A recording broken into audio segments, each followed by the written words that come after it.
जब प्रधानमंत्री मोदी मेरे शो में आए थे तो उनसे भी जिक्र हुआ था, तो उन्होंने कहा कि आप चिंता मत करिए, मैं लाहौर जाके चेक करके आया हूँ, कुछ नहीं है।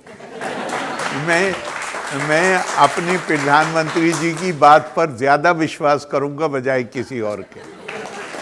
और आज हमारा सौभाग्य, हमारे पास इतने बड़े एक्सपर्ट एयर चीफ मार्शल साहब से पूछ लेते हैं। तो आपसे जानना चाहते हैं, आपको क्या लगता है पाकिस्तान की न्यूक्लियर कैपेबिलिटी के बारे में? ये जो बड़े बड़े दावे कर रहे हैं, बड़े बड़े गजनी और शाहीन का डर दिखा रहे हैं। उनकी न्यूक्लियर कैपेबिलिटी है, बट ये जिस तरह से बोलते हैं या छोटा भी कुछ इंसिडेंट होता है उस पर हम जब भी बात चलती है कि पाकिस्तान के ऊपर कुछ खतरा हो सकता है इंडिया से, सीधा न्यूक्लियर पे पहुंचते हैं।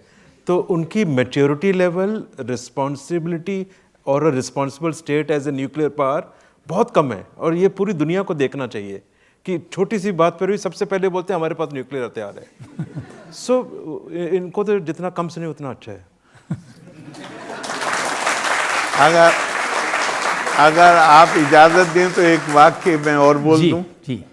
कि हद ये है कि उनके जो कॉमेडी एपिसोड्स होते हैं उसमें भी और हमारे पास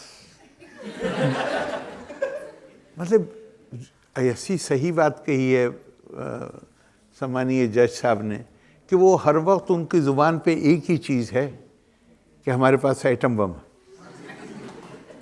आजकल सबसे ज़्यादा तकलीफ है जो हिंदुस्तान ने फैसला लिया है पानी बंद करने का, और वहाँ के प्राइम मिनिस्टर ने कहा कि हमारा पानी बंद करने का मतलब है ऐलान जंग। और सबसे इंटरेस्टिंग बात कही बिलावल भुट्टो ने, उन्होंने कहा सिंधु नदी सनातन का प्रतीक है,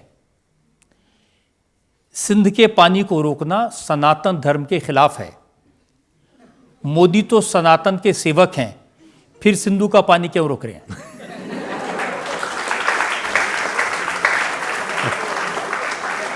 चलिए, कम से कम इसमें एक बात तो है कि वो भारत जिस सभ्यता की बात करता है, जिन सनातन आदर्शों की बात करता है, उन्होंने इतना तो मान ही लिया कि उसमें किसी को रोकने की परंपरा नहीं है।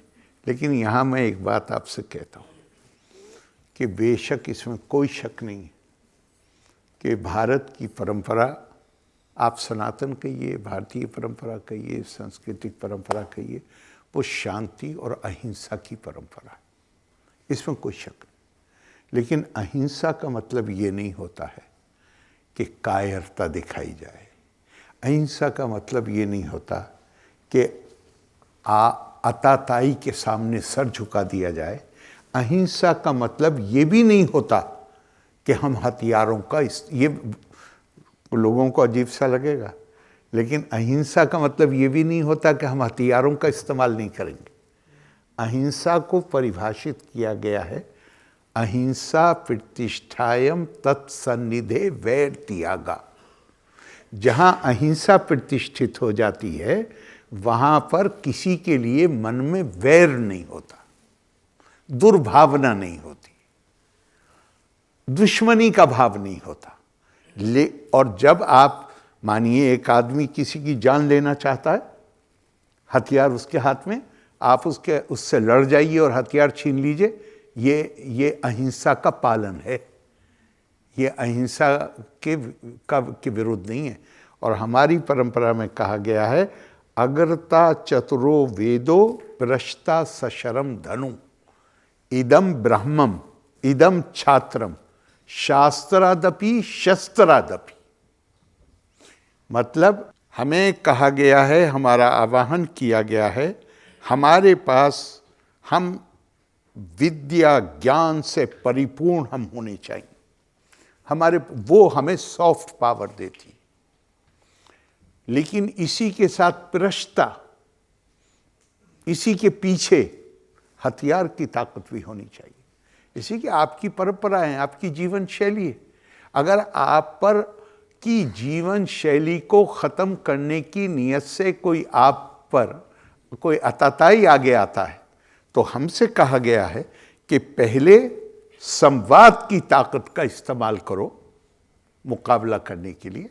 लेकिन अगर दूसरा आदमी केवल ताकत के संवाद को समझता है और संवाद की ताकत को नहीं मानता, तो फिर तुम्हारे पास भी वो ताकत होनी चाहिए कि उसको पीछे धकेल सको और अपनी रक्षा कर सको।